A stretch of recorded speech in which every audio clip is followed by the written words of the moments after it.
I didn't mute myself, even though I clicked the button. All right. What's up, people? It's your boy MM2K here with Cold Blood Sensei. We're back again with another intro mic check.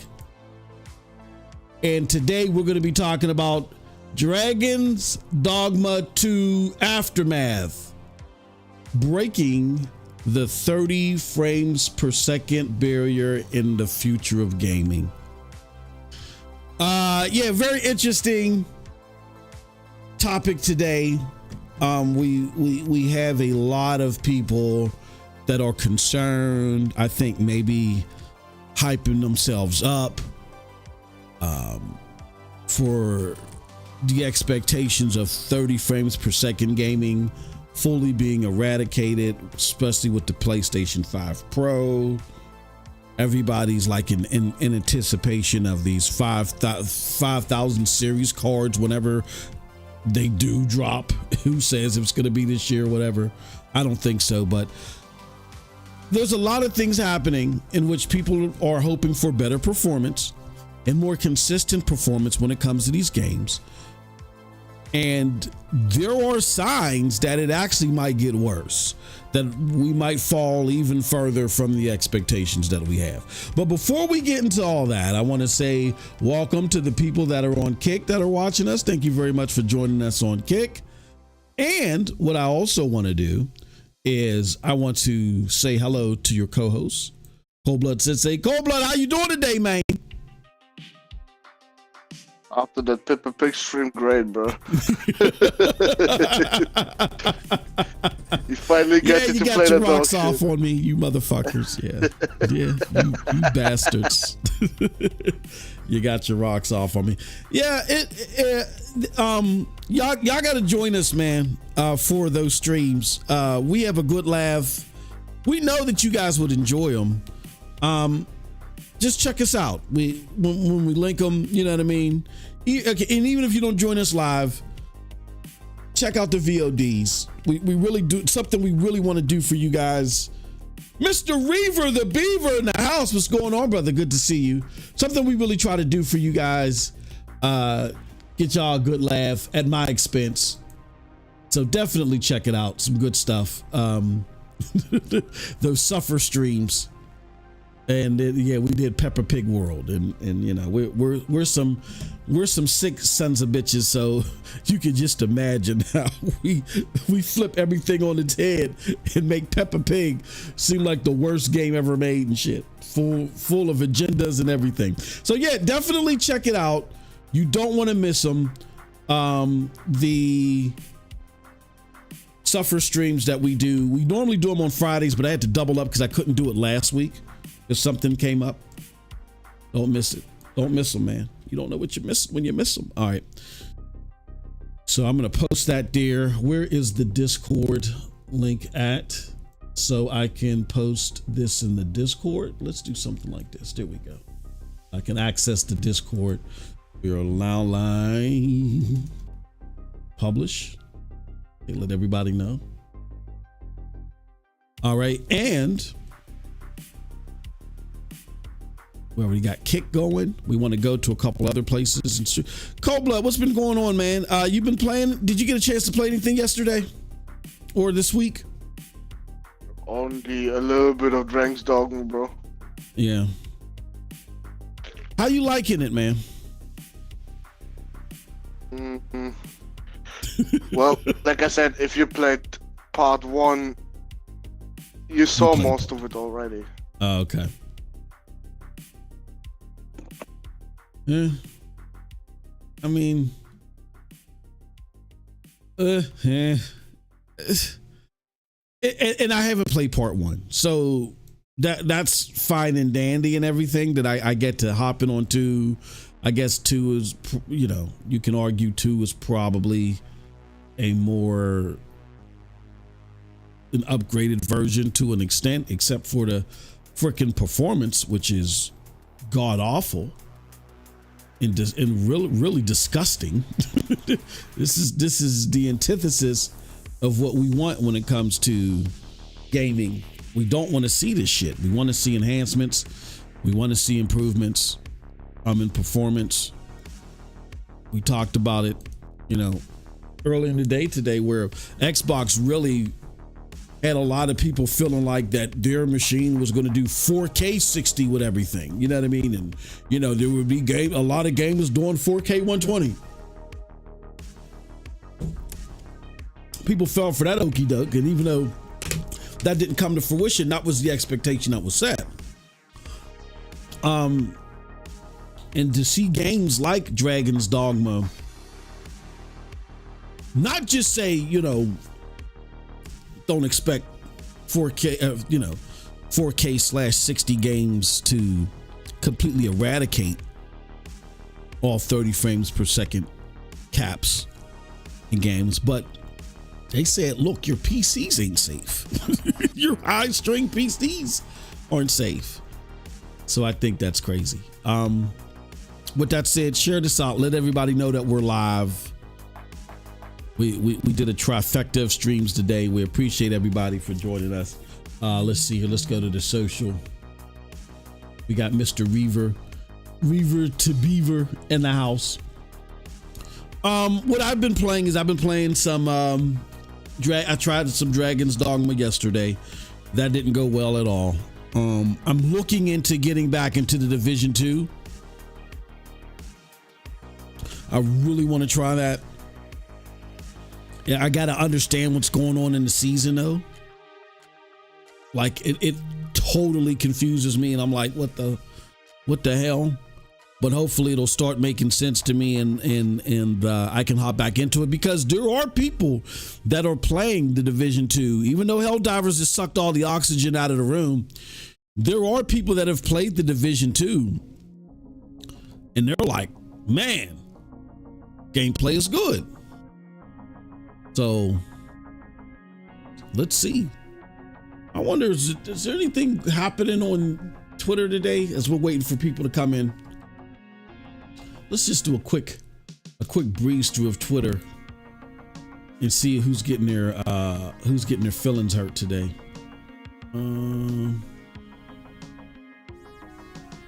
Let's see. All these motherfuckers that are outraged about Stellar Blade. You know what? Here's an interesting link. Cold Blood. And I'll put this out here. Oh, yeah. Before we even do that, though, I do want to let people know. Let me pull this link up as well, because I think this is very important to let people know. So as we've been telling you guys for the last few weeks, and we want to thank you guys. You guys have been checking us out on audio. I knew it. There's definitely people. I knew it from back when we were doing Scram Punks and shit like that. There are some of you that just prefer to listen to us on audio. I'm one of them. Like I don't watch the YouTube VODs. I go straight to Spotify and I listen to them because it's sometimes it's easier to listen on Spotify, and you know, just when you're dealing with just the audio, the quality is better and all that other shit. You know, it's a better experience in a lot of ways, right? Here goes us announcing that we're on Spotify and Apple Podcasts and all the other stuff. And the latest episode, so everything's caught up. Officially this morning, everything's caught up. So the last 2 episodes that still needed to be uploaded, which were the episode from yesterday about Stellar Blade, and the episode where we review Phil's 10 years as the head of Xbox, that's officially there too. What I'm going to do is I'm going to put those in both. It's Silverback. He says Division 2 is great now. Yeah, man, I that's what I'm hearing. We are on audio. That's what I'm hearing, and I gotta check it out, man. Silverback, I got a question for you, bro. Are you playing Helldivers at all? Sean says we want more Peppa Pig. Yeah, right. Are you playing Helldivers? Because I want to, as someone that's interested in both, I'm interested in as far as you're concerned, which one is piquing your interest the most? Because I am hearing a lot of great things about Division 2. Stop the cap. You said not yet. Oh, you haven't played Helldivers yet? Okay, all right. Curious. I just wanted to see. I thought you were playing both, Silverback. So I wanted to see if you actually got a taste and got caught up in the Helldivers 2 whirlwind like me, and if what you're experiencing in Division 2 was enough to pull you away from that. I'm gonna check it out and see when I get a chance. But we'll see. Turn off streamer mode, Mouse. See, I wish there was a way I could just turn this shit off permanently. Where's because it serves us no purpose. What are you protecting, our stage names and shit? All right. Yeah, I'm interested to see how that works out. Yeah, but we're on audio. The latest episodes are there. Definitely. And if you're an audio person and you're like, okay, I don't mind being a member, I want to check out the members' content, but I really don't want, I don't mind being a member, but I prefer being a member on audio. Like, if you're in it for the content and purely the content of it, then as a member on audio, you get access to all that members' content there. So check us out. It's called the Supporters Club. You can join our Supporters Club and you'll get all the great content on audio that we produce here. You know what I mean? All right. Okay. So with that said, let me shout out everybody in the chat. We got Sean Ellen House. He said, boo! He wants some more Peppa Pig. We'll see, man. We'll see. We're trying to. Oh, excuse me. Trying to figure out a way to get more participation there. I mean, maybe it's not for everybody. I enjoy it. Cold Blood and I get a good laugh out of it, and Sean get a good laugh out of it. We just gotta figure something else out. You know what I mean? In order to draw people over. Because I think if you guys actually watch, you would enjoy it. But I'm not going to force anything down your neck. So, but it was still funny. If I still had to rank them, the original Peppa Pig was just too creepy. This was creepy too, but the original one was just too creepy. You skipped 1/3 of the game, so there's still enough time for it. Yeah, there's still some that with the aliens and some other shit. So we'll see. Yeah, but definitely check. Exclusive stream. Say that again. Sean said could make it a Discord exclusive stream. Make it a Discord exclusive stream. That's possible. That is possible. Like for the members, like I could put it in the members channels. You know what I'm saying? That is very possible. Yeah, we could unlist it, put it in the members channels, and then, you know, give people access to the VOD later. We'll see. Or just leave it, just give access to the members. That's a possibility. To the people in the Discord. But yeah, we posted in the Discord and nobody ever comes. But we'll see. Let me see. Let me see what we can do. Because I'd love to just stream to Discord if there was a way to do that. I wish Discord had a way to where like they had their own embedded OBS, you know, or whatever it is, and you could just stream to Discord. Because that would be awesome. Or maybe I could just share my screen. Yeah, that's what I would do. I would share my screen. Okay. Yeah, we'll probably try that out. Let's try that out. People can hop on. You said people can hop on VC and talk shit as you play. What's VC? Voice chat. Okay. Yeah, let's try that. Let's try that. Maybe that's what it is. Maybe it's too much. Maybe is it easier, you think, Sean, to do the Discord thing opposed to doing it on YouTube? Maybe we'll do that. I'm for that. Let's see if that works. We'll try that Friday. Yep. As you're filling in, again, do us a huge favor, man. Tweet this out. Let everybody know that we're live. We got a great topic or a great series of things to talk about here. It's worth a shot. Yeah, definitely. Not a bad idea. We'll give it a shot. I have a monologue, Cold Blood. I told you I'd give you the link to it, but I don't know why I'm having such a hard time. Where the fuck is did it erase? Goddamn monologue? There it goes. Okay. All right. I think we're doing good here. So the topic of today's show. Oh, no. Before we do that, one more thing I do want to show you guys. And then I'll get straight into the monologue. It's only a few minutes. So this is creating some buzz. I see that this is why my DMs is all over the place. It says Sony's PlayStation 5 prioritizes developer accessibility, offering simple and cost-effective methods to enhance games. Industry insights hint at an imminent launch, teasing upgrades in resolutions, frame rates, and ray tracing. So it looks like WCCF Tech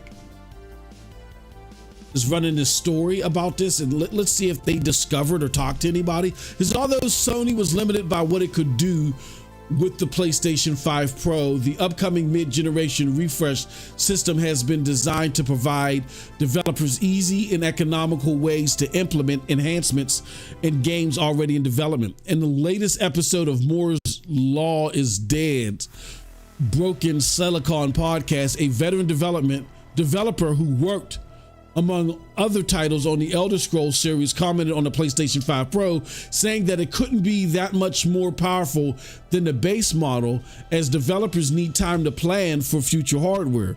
Games that are already in development are budgeted already, so developers would have a very hard time scaling up projects to much higher specs than planned. This also means that Sony is most definitely talking with developers about the PlayStation 6, as some of the launch games for the next generation system are likely already in the works. It says that Sony is a very developer-friendly company nowadays. Compared to the PlayStation 3 days, the PlayStation 5 Pro has been designed to provide developers with easy and economical ways to implement enhancements. The PlayStation Spectral Super Resolution Upscaler, that PSSR, was similarly designed as well, since being tailored to specific hardware. And with total control over how much the API changes from the Japanese company will make its implementation much easier than AMD FSR.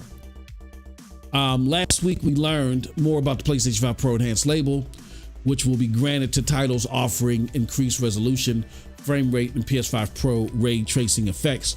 Only one of these improvements will be enough for a game to receive the enhanced label. To me, see, that's a problem to me. So it is unlikely that we'll see many titles offering both 60 frames per second gameplay with enhanced ray tracing. The PlayStation 5 Pro is yet to be officially revealed. It is rumored, however, to launch later this year. Here's my thing, Cold Blood, in listening to this, and then I'll get to, but I do want to ask you this. Is there a point to a PlayStation 5 Pro enhanced game for ray tracing to you? I mean, is ray tracing not important to you, or does this thing need to focus on like having 4K or, you know, reasonably upscaled 4K graphics, but more importantly have 60 frames per second? What's bigger to you?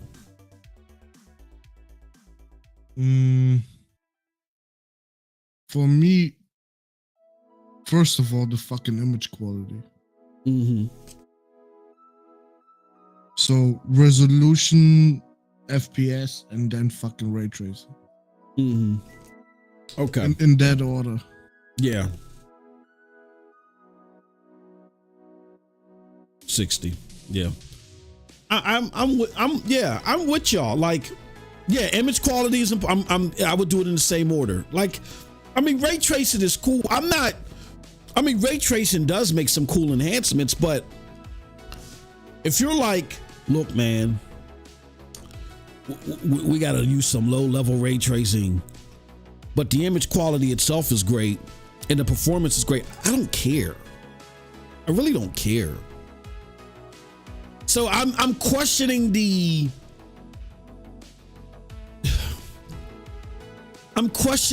you get a PlayStation Pro enhanced label just off of ray tracing. But I understand why I had to think about this, Cold Blood. What's up, Juice? What's going on, brother? Good to see you. I understand this now. Doesn't mean that I agree with it or it's making it a more enticing product for you or I, but now I understand why it exists.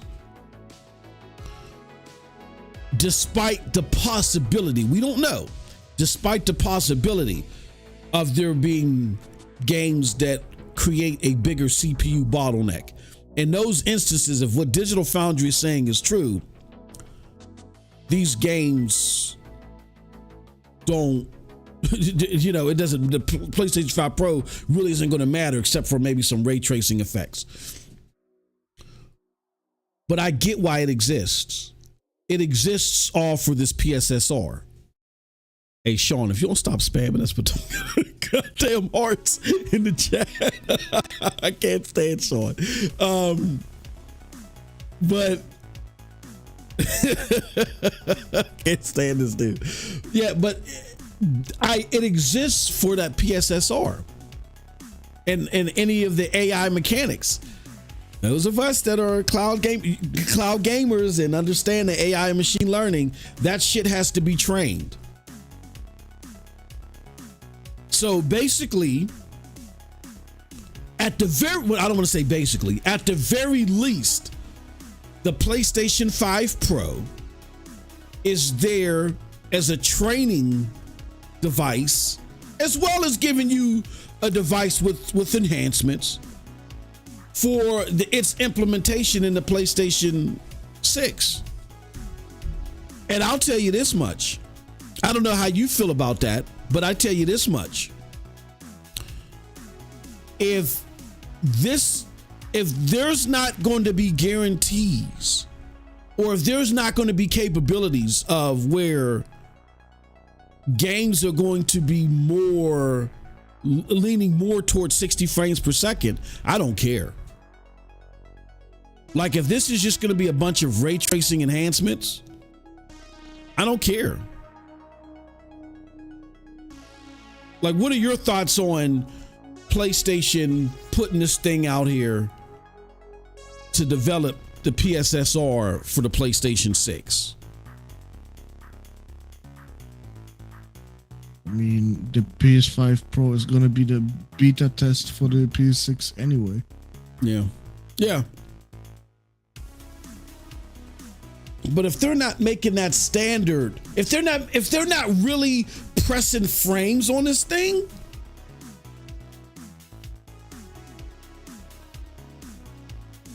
I get the reasoning, but the saturation of this product is not going to be great, even for mid-gen refresh. Even on mid-gen refresh standards, it's not going to be great. So, those are just my thoughts. Okay. Let's get into this monologue time.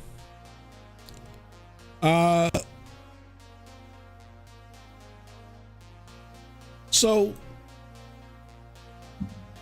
again, this video is titled, or this podcast is titled, "The Future of Gaming, Breaking That 30 Frames Per Second Barrier," post Dragon's Dogma. I want to deep dive into a topic that's been buzzing in the gaming community: the looming presence of 30 frames per second caps in 9th generation gaming. Strap in, because this is going to be a journey. So first, let's examine the reports and expectations.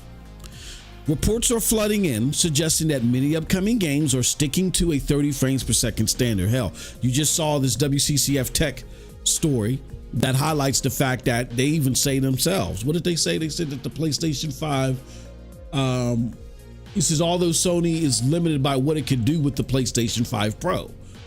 That's not the most tantalizing thing we want to hear from a mid-gen refresh device that might be more than $500. You know what I'm saying? But again, reports are flooding in that's suggesting that many upcoming games are sticking to a 30 frames per second. Why, you ask? Well, it all boils down to the increasing CPU intensity of games. Let's take Dragon's Dogma 2, for instance. It's already showing signs that even high-end PC gamers won't be spared from this fate for a long time. And it's not just a PC problem. Console gamers are turning to units like the PlayStation 5 Pro for help. But hold on. Digital Foundry warns us that the CPU bottleneck isn't going away anytime soon. So games like GTA 6 might just slap us with the dreaded 30 frames per second cap. But here's the risks with all this. If we keep nodding along to poorly optimized games like Dragon's Dogma 2, we're basically telling developers that lazy optimization is A-okay. But it's not. And it's not just about sending the wrong message. It's about the future of gaming itself. Console makers can't shake off this issue with mid-gen refreshes. The console market might be in trouble, especially for us hardcore gamers. Let's not forget, a failure to tackle CPU-intensive games threatens the high-end gaming market altogether. So what are the solutions? Fear not. There may be light at the end of the tunnel. We just need the powers to be to put their fucking heads together and figure it out. Excuse my French. New AMD APU solutions with better CPU performance in consoles could be the game changer we've been waiting for. We've talked about this numerous times on this channel. And it's not just on the hardware side. Publishers need to step up their game too. It's time to invest in optimization techniques and strike that dedicate balance between fidelity and performance. But hey, why stop there? Let's form a gaming tech committee. Just like the Alliance for Open Media. I'm going to explain a little bit after this monologue who they are. Let's form a group like that to research better technologies and tackle these bottlenecks head on. Here's my conclusion. So there you have it, folks. 30 frames per second barrier may seem daunting, but together it can be broken. It's time to demand better from developers, console makers, and hardware makers, and from ourselves. Because when it comes to gaming, we deserve nothing but the best. Thank you for hearing me out.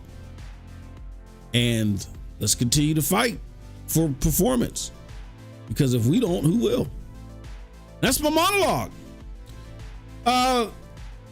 So I referenced the Alliance for Open Media to better research technology.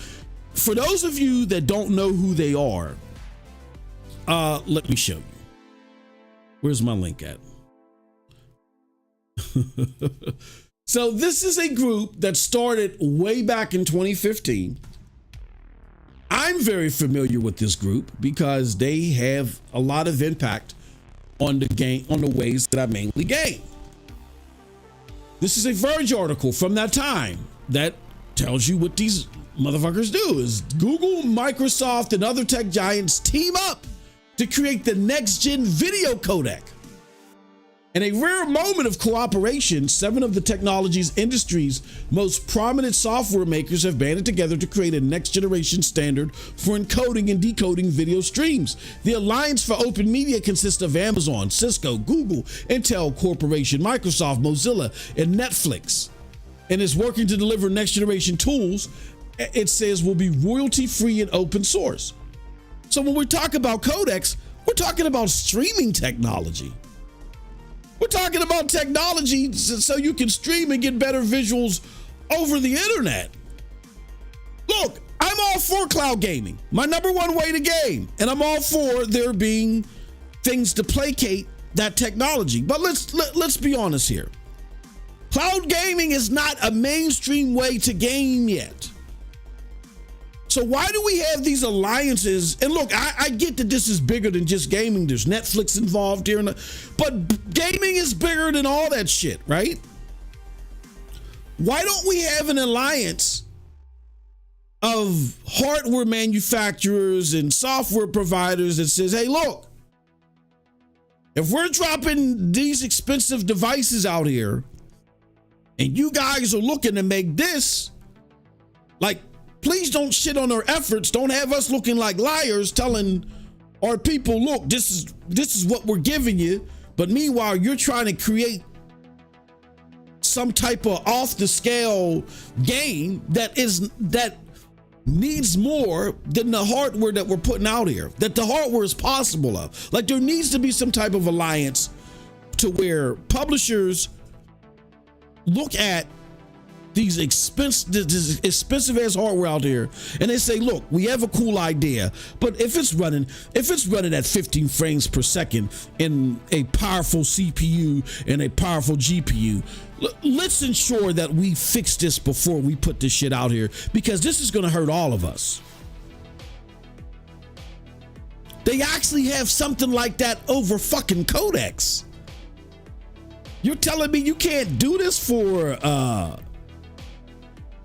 the number one way to game when it comes to premium gaming, which is hardware, which is natively? Like, even mobile gaming is done natively. I mean, it's not that demanding, but still. I don't get it. And it just sounds like a bunch of problems that could have been resolved a long time ago, but people didn't prioritize where their focus was. Let's continue to go through the chat, see what people have to say. He said, it's not even me, but now I will. Sean says, if it's a beautiful game, like realistic looking, I'll play it at 30. Yeah, I can't do 30. And I'm not like, shout out to Project Storm. Storm just flat out, and I'm not mad at him for saying it, but Storm came out and just said not too long ago, I want 30 frames per second to die. And I said, but Storm, there are some people who can't game at 60. He's like, fuck them. It's a fuck them.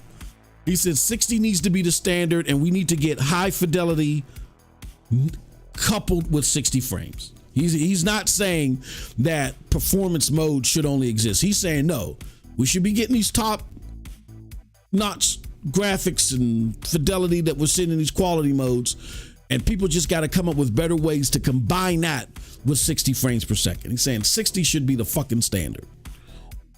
And I get where he's coming from. I'm not mad at him for that. Yeah, 60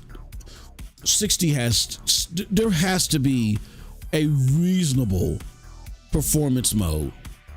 Like I said, the lowest should be a native 1400p, scaled up to 4K. More often than not, if you can't hit native 4K, 1800p and 60 frames per second. And there just needs to, we can't keep having this expensive hardware come out here. Look, we've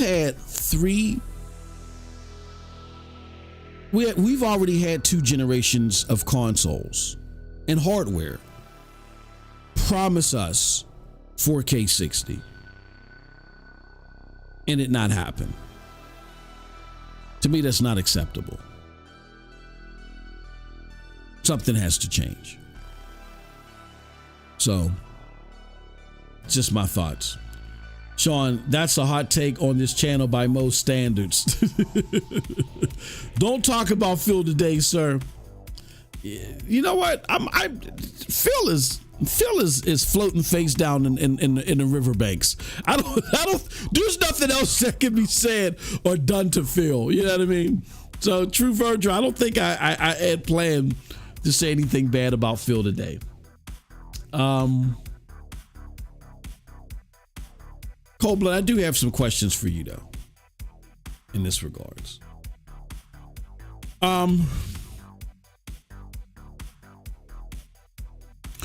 Do you agree with Digital Foundry? Do you think that we're going to see more CPU intensive games and we're going to see more 30 frames per second games? Well, we already see CPU intensive games now. All the fucking Unreal Engine 5 games. Mm-hmm. They just tank in performance completely. Yeah. Dragon's Dogma. Fucking Baldur's Gate for whatever reason. So yeah, get used to another generation of 30 FPS. That's what I'm gonna say to everybody. That's the expectation now. Yeah, that's because troubling. Unless everybody stops crying about a console costing upwards of $800-900, I ain't getting nothing like PC. Not even close. So 30 FPS it is.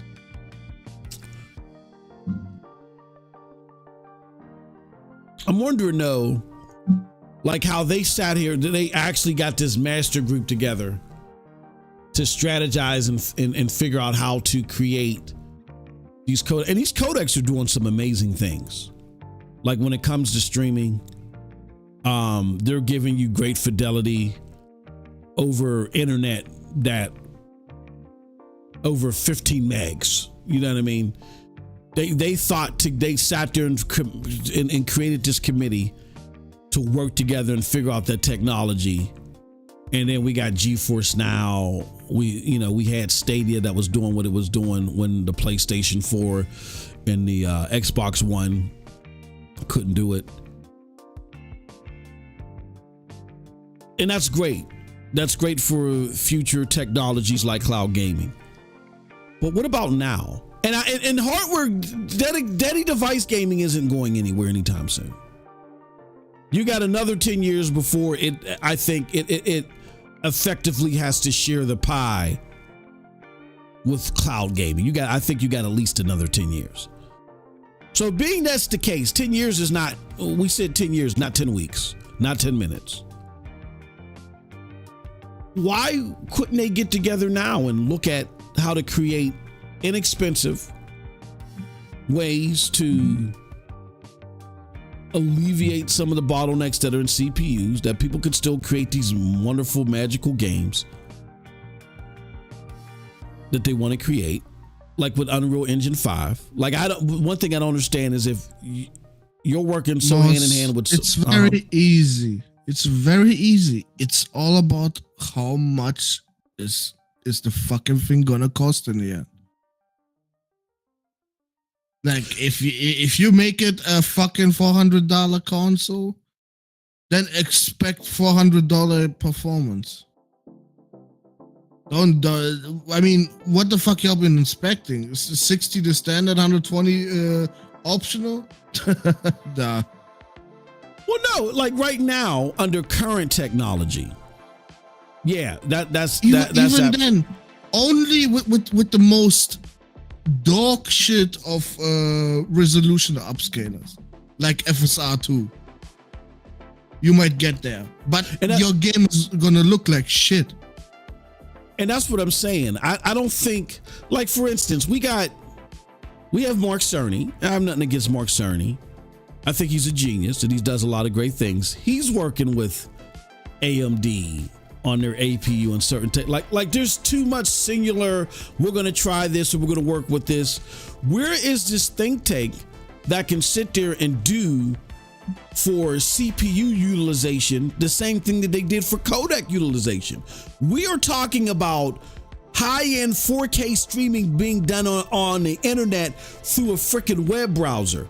You're trying to tell me that y'all can sit there for the past 9 years, figure that out, but y'all can't get together and figure this out in a not too expensive way to deal with some of these bottlenecks in some of these consoles? If they sat together Moss, do you own that fucking server blade from GeForce Now? No. Well, then there you have your answer. If you would have owned it, you would have paid a lot of money. A lot of money. Yeah, but I think, I agree with that, but that's arguing under the way the limitations of the current technology.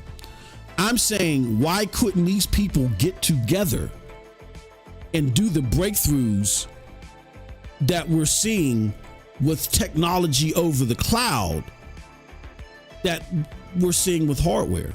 Like for instance, GeForce Now Ultimate, that's not cheap. It's $20 a month. It's $200 a year. It's not cheap, but it's a lot less expensive because they were able to sit together and create this universal standard that'll apply to everybody, so that cheapened the cost. I mean, I think without this think tank and these people working together to find inexpensive ways to do this, for a prime example, Shadow. The people that are part of Shadow, they weren't part of this think tank. Guess how much Shadow is a month? What is it? Shadow like $40? $40 a month? And it's not even as good as GeForce Now Ultimate. But see, they're not part of that committee. So they didn't get, Shadow is not the one creating those fucking server blades. You gotta understand that. No, it's not just the server blade producing it. That's not the cost of the server blades that I'm talking about. I'm talking about the cost of the technology. It's not just the server blades, it's the technology delivering you those games at those resolution, at that performance, that these group of people can do it a lot more efficiently and a lot more cheaper because they get first dibs on these codecs, where Shadow doesn't. Shadow has to figure out some other way to do it to where GFN and Microsoft and all these other people, they get first dibs on it. They get to use it first before they give it to, before Shadow even gets a chance to use it. They got to come up with their own proprietary way to deliver you the stream. It's not just the server blades, it's the actual streaming technology. And they created these codecs to make, if it wasn't for these codecs, bro, regardless of the server blade capabilities, if it wasn't for these codecs, none of this would be possible. None of it.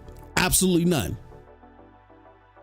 But the people on this committee, they get first dibs on these codecs. And what I'm saying is, if we had a bunch of developers and think tank people that was working with NVIDIA and AMD, and you had some of these developers, you had EA or whatever, that gave this the same effort, we would likely see the same results. on a $500 console, you wouldn't have these bottlenecks because now they got this technology attached to them because they're doing the same thing that they did when it came to providing codecs for streaming video and for cloud gaming.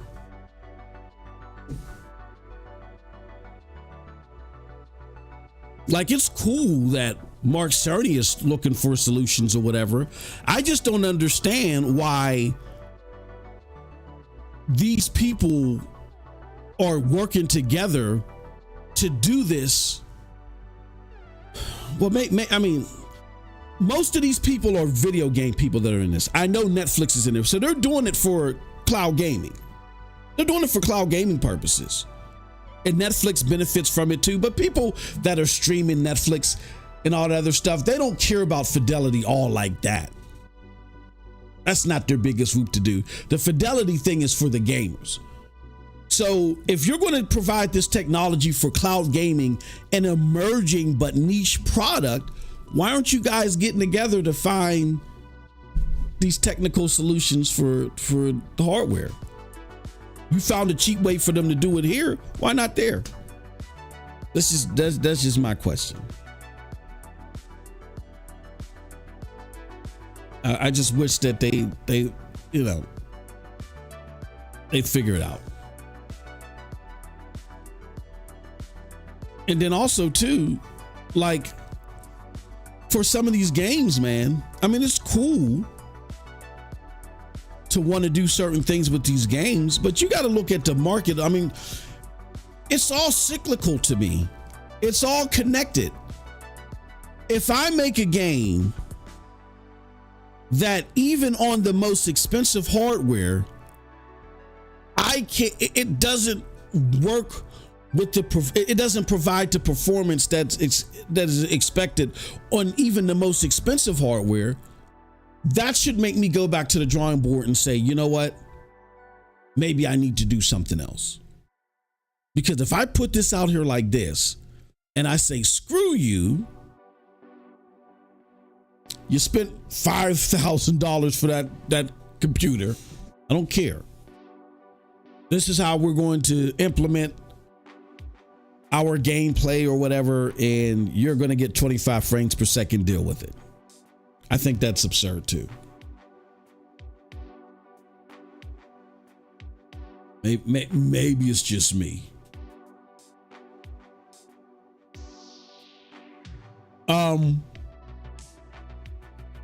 We also have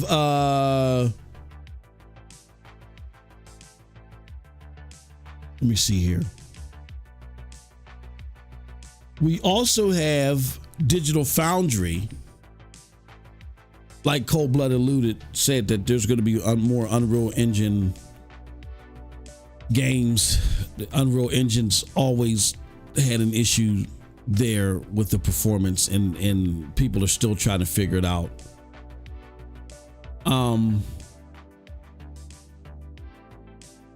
I don't know, man. I don't know what for all of those, including myself, that's expecting 60 frames per second. Like Cold Blood alludes, are you guys willing to pay more? Because this alliance isn't here. I can argue for the alliance, and we could see what the alliance can do for something niche, and cry and stomp our feet all we want, and say, why isn't there an alliance for this? But it's not coming. So to deal with the current technology and how it's laid out, are you guys willing to pay more for a console? It doesn't even matter. Yeah, brother, 95% of gamers are fucking broke. Let's be real here. They're fucking broke. They can be glad if they get a fucking PS5 at $350. Like, nah, brother. Go anywhere in the realm of $800+. You're not gonna see any fucking sales of that shit. Doesn't even matter though. Because I mean, do you think we're going to see more Dragon's Dogmas, like to where even if you got a high-end card? Absolutely. As long as Xbox with the Series S exists, dogshit PCs exist. Yes, that they're gonna be trying to optimize for everything, and it takes away for all the other platforms. Most importantly, your 4090s. Yeah, those ain't getting no fucking attention at all. Yeah, they just brute force that shit on a 4090. Yeah.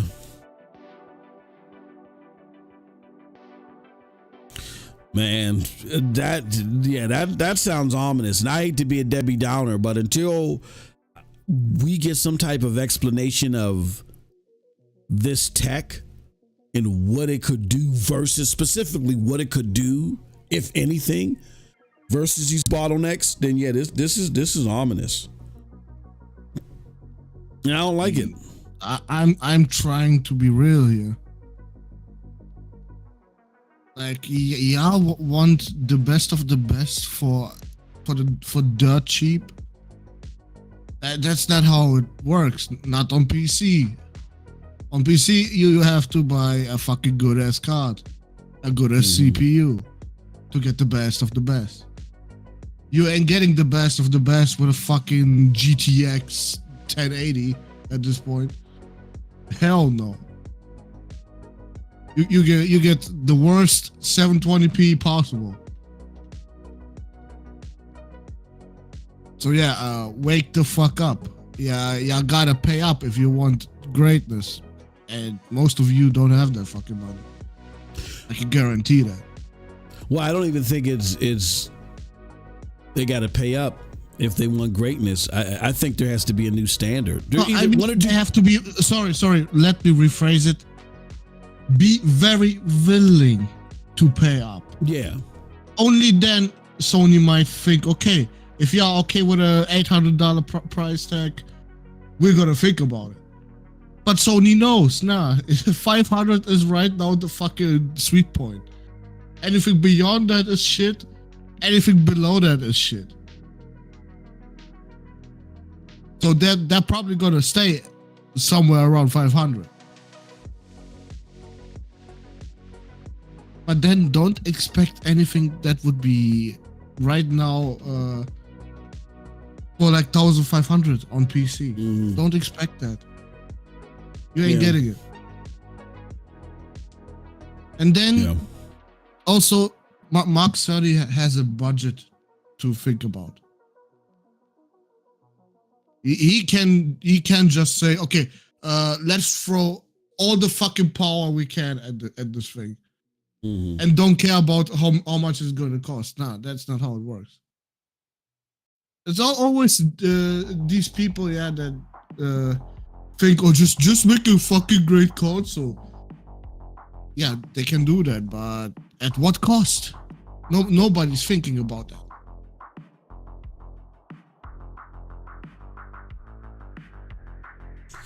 Yeah. I think people have to be willing to say two things.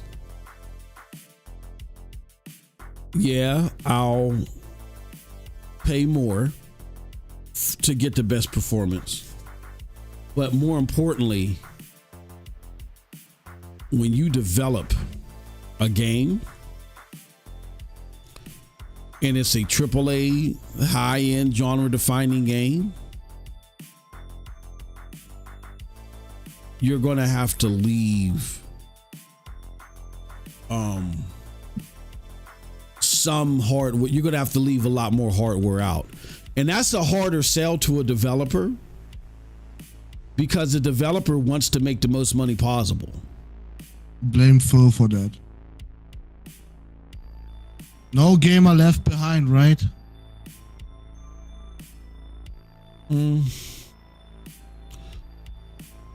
I don't think. Yes. No gamer left behind. That was the fucking Xbox parody. Yeah, I mean, Xbox said it out loud, but I think that the publishers are just greedy, period. Think about it. When did they,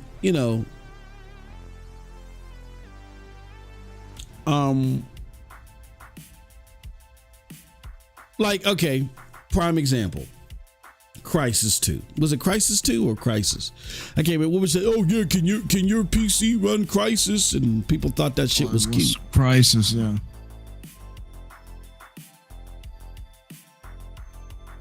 And they made the game for everybody. Like, well, there should be just you know what? There should be games that are considered quadruple A that are just for the best of the best hardware out there. Like they have a limited number of specs, and I think they can drive it, and they're aimed to drive a particular market. But these publishers are so greedy. You aim for sales, brother. You don't aim for the best of the best. You aim for the sales. Well, that's what I'm saying. And because they aim for the sales, they'll never, because Dragon's Dogma, like we just discussed it. The Dragon's Dogma's problem is on PC particularly is that they have to optimize for everything. So because they got to optimize for everything, that's building it for the sales. So because they got to optimize for everything, you're going to have the 40, like you said, the 4090s and the higher end CPUs that just get shafted. They get the middle finger because of that. So there has to be. I also blame PC Gaming for having fucking AMD and Intel for CPUs. That shit's also bad for optimizing. Yeah. And you're making reference to NVIDIA trying to get into this and them getting blocked. Good. I would imagine. Fuck them. You said fuck NVIDIA. Oh, you think that's good? You didn't want them to. No. Well, don't you think them getting in with even more configurations, brother? Right now, nah. Yeah. One of the two has to go. Either AMD or Intel has to go out of the gaming space. Or CPUs. Well, we got way too many configurations, brother. Now Intel comes out with their fucking graphics card. Also, bro, like, come on. Enough is enough. Yeah, I don't even think nobody's paying Intel any attention.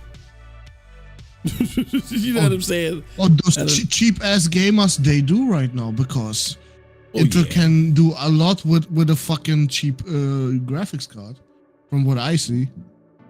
Yeah, but I don't think developers are trying to cater to them too much. We got Hello Marco in the house. What's up? What's going on, good brother? Good to see you as always. He says, and then they left. Then they left the gamers behind. Yeah, they did. Yeah, I just don't. They did it way too late. Mm-hmm. All the PlayStation games, too late. Way too late. On Xbox, bruh, what the fuck? Y'all still doing Xbox One development over there. Yeah. I'd call it next gen. With fucking 30 FPS games all over the place without any performance mode. Yeah. And Nintendo, let's not even start there. Yeah, I'm not. They're gonna stay fucking 30 FPS console. Oh yeah. Next console it's a fucking hybrid again. They've never made technology there at the forefront of what they do, and that's fine. I get it. It's just, and they never marketed that. They stopped that with the GameCube. They don't market that way, and that's fine. You know what you're getting there. But for all these developers and publishers that are like, yeah, we're gonna jaw dropping, and yeah, we got all the power, and it's not consistent enough. I just don't think it's consistent enough. Like, what are we gonna do? I think here's what happened, and trust me, this is the business side. I know the business side. Here's what happened. that committee that was made to do those codecs, and it was just cool and everything. See, businesses have to compete against themselves and not just other businesses that are in the same sector. And whenever you see one company spend a whole bunch of money somewhere, that like just it creates a knee-jerk reaction throughout the whole market. We're like, oh, what do they know that I don't know? And then everybody, it's like if you're in a crowd of people and you ever seen those pranks where motherfuckers just start running, they act like they're looking up and they're running. And even if nobody sees anything falling, the fact that they see them running, what does he know that I don't know? Then they start running too. So that's what happens. So everybody sort of plugging their money into these codecs, and cloud gaming is the future. Remember, we had Verizon and Walmart that was looking at doing this. I surmise that they've stopped doing R&D on this. And that's why they made this allegiance. And what they should have been doing is making this allegiance as equally for hardware. And they plugged all this money into it, and now come to find out that it's not going to be mainstream as fast as they thought it was going to be. Y'all put 9 years. Don't get me wrong. I'm enjoying. I'm a benefactor of it, but then I'm not. Because when you look at GeForce now, as powerful as this shit's going on in the servers and everything, it can only perform at the level of the we got a new sub. Thank you for subbing. I'm sorry I couldn't see it. It's only performing at the level of the PCs that it's trying to simulate. Thank you very much for that sub. We really appreciate it. Matter of fact, I think I can pull it up. Let me see here. Sorry about that. Okay, come on. Do the local. Okay, so it's not showing me. That sucks. Why ain't it showing? Let's restart the session. Okay, it's all right. It's not showing me live actions, recent events. Okay, sorry about that, y'all. It's not showing me what just happened. But thank you for whoever subbed. Yeah, we could have had better results at a better price. They just bet on the. I don't want to say the wrong point. Well, yeah, they didn't prioritize their investments properly. They were so quick to think that hardware would fall off the cliff when it wasn't. I even told you early in my promotion to Stadia, in my advocation for Stadia. I said this is going to take a long ass time. I'm all for it, but it's going to take a long time. So that doesn't, and I got my PlayStation 5. Y'all, oh, no, you didn't say that. Then why the fuck did I get my PlayStation 5 day one? I got my shit day one. As soon as I could get my hands on my 30 series card or 3000 series card, I did it. Did it like a month or two after launch. I wasn't able to get it at launch because bots were buying them up and people were buying them up, but it took me like a couple of months to find one on Newegg, and I bought that motherfucker.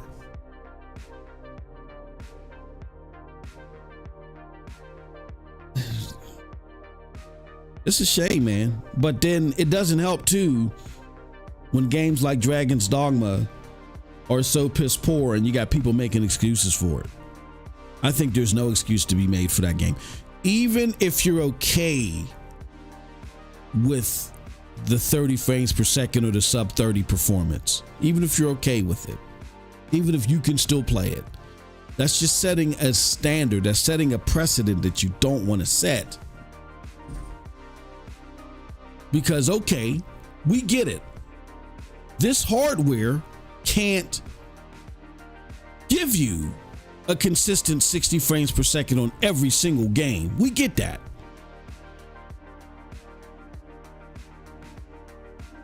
Okay, so explain to me the $70 price tag.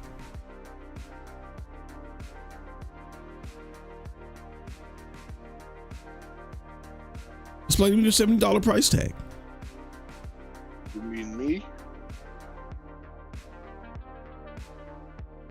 I can explain it to you. It's very simple. Capcom wants money. Fuck up the fucking money. That's the reason. Yeah, and you guys start becoming charities. Yeah. Start becoming charities more than gamers and consumers. I hate to be the bearer of bad news, but this doesn't excite me at all. I don't like it. Hopefully, if Mark Cerny comes out there and yeah, man, we took the capacitors and the BBAPper and the Bibblewatts and the Gagglemats. If he comes out there and explains to you how that this is going to preserve 60 frames per second gaming, maybe not with everything, but it's going to be a lot better than what we think it is based off of these raw numbers because of whatever technology they're going to apply, then I'm all for it. But without that conversation, I'm not too enthusiastic. I know a lot of people are, but we've been here before with the Xbox Series X. We were here before. Don't get caught up again. The math ain't mathing. So until the master comes out and explains the math and gives you the definitive results, this ain't good. Those are just my thoughts. You know what? Sony should make developers do a visible difference. Mm-hmm. And only then call it PS5 Pro Enhanced. If they can do that, no fucking PS5 Pro Enhanced. Nowhere. Like there should be a fucking guideline to this shit. There is, but unfortunately the guideline, I don't know if you saw that article from what's the name with the labels, but accordingly the guideline is either or. It's frames or ray tracing or no, what's the purpose? Is ray tracing worth $200 in a newer con? 200 more, really more, because you got to trade in your old fucking console to get. Is ray tracing worth $300 to $400 more dollars? I don't think so. Ray tracing with steady frames is. So the Cold Blood's point, no, you don't get that label just off of ray tracing. Like, it has to be a notable difference, which you'll get with, I think it should be it should be a 2 out of the 3. And I think one of them has to be frames. I'm sorry. I'm not paying an extra in value like $300 to $400, including the loss I would incur for selling my PlayStation. It's not worth it to me for ray tracing. For ray tracing and resolution.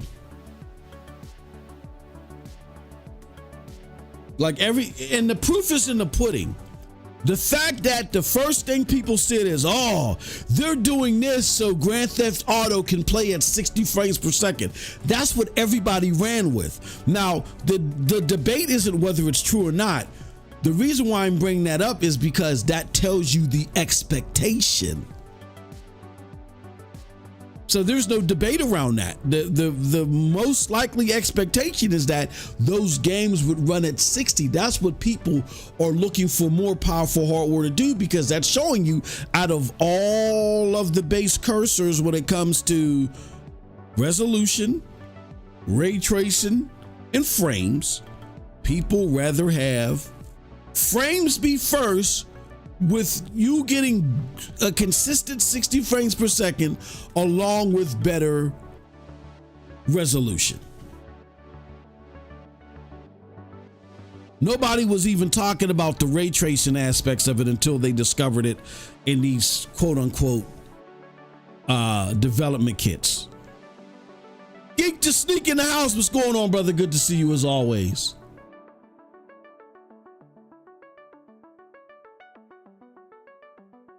You know what I mean? So I don't know, man. Yeah, but that was my concern for today. And that was, I really think the solutions that are best is, you know, I really would like to see the committee be invested in towards this. It's great that they did it for cloud gaming. That's awesome. But at the end of the day, even cloud gaming in its best outing, it's still wrapped around dedicated device gaming. Like GeForce Now is the best representation of cloud gaming right now. That is only as powerful as the optimizations and the settings that people do for the native part. If the native part is trash, there's only so much that the cloud part can do. So it's like you got to ask yourself, what comes first, the chicken or the egg? So it's great that cloud technology is where it's at now, but we got to figure out how to tackle some of these native development woes that we're running into. And I think they need to do it together. And then I just think that publishers and developers, like, there has to be some type of care. Like, if I'm making a game and I'm testing it out on a 4090 and the thing that I want to implement drops it to 30 frames per second on a 4090, then maybe I don't do that thing that way. Like, you can't be that fucking greedy, man. Like, because if you're that greedy, then you have no concern for the culture or the community. It's going to hurt you in the long run. Those are my thoughts. Cold Blood, did you have any final thoughts before we wrap up and get out of here?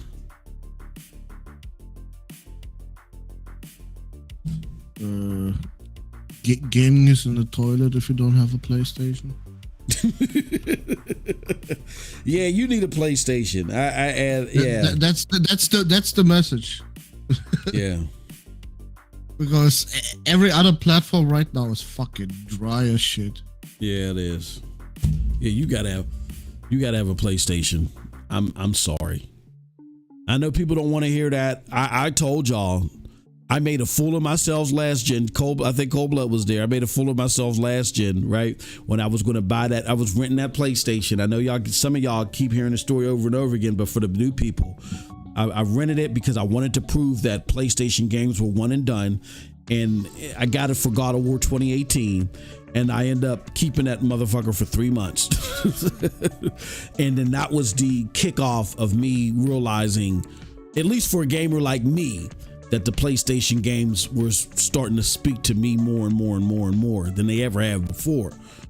If y'all don't believe me, if y'all think that you're fine just with what you have and you're not really missing out on anything, take that MM2K challenge. Go rent you a PlayStation. Go to Aaron's, Rent a Center, wherever you can rent electronics, and just rent one for a week. Just obligate yourself for a week. Rent one for a week. Go rent you a game or to go rent Helldivers or go rent God of War, any of the God of Wars, 2018 or Ragnarok, Horizon, Forbidden West, Ghost of Tsushima, any of the games. Just go, any of the big ticket games, any of the Final Fantasies, even Grand Blue Fantasy, just rent any of the fucking games and play them. And then realize what you're missing out on. Now, if you have PC, maybe you don't need to get Grand Blue Fantasy. Maybe you don't need to get Helldivers. But the games that are consoles how do I keep forgetting? Go rent Marvel Spider-Man 2. This is coming from someone that didn't like Spider-Man, didn't really care for Miles Morales. I am enthralled with Spider-Man. Rent, that's what you do. Fuck everything else. Rent Spider-Man 2. Rent that. Rent Spider-Man 2. Start there. Then you can work your way back. You'll see what I mean. You'll be like, damn, I've been missing out on all this shit. I promise. All right, y'all. Thank you for joining us. We appreciate it. Again, go check out the Suffer stream of me having to play Pep. Trust me, shit is hilarious. Check it out.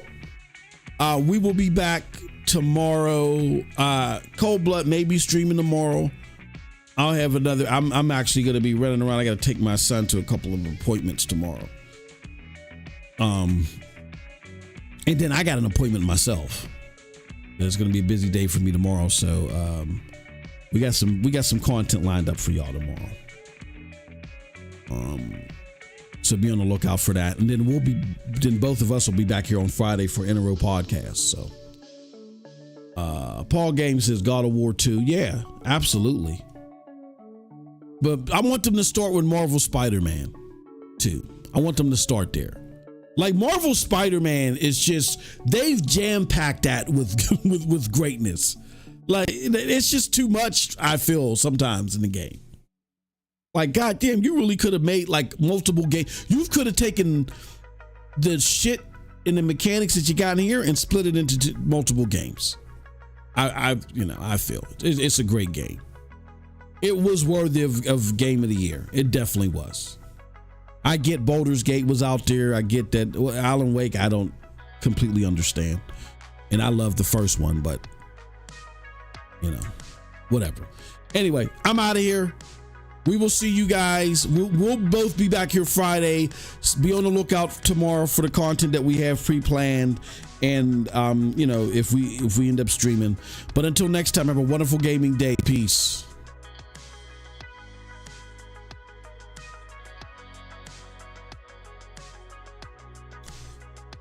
Oh.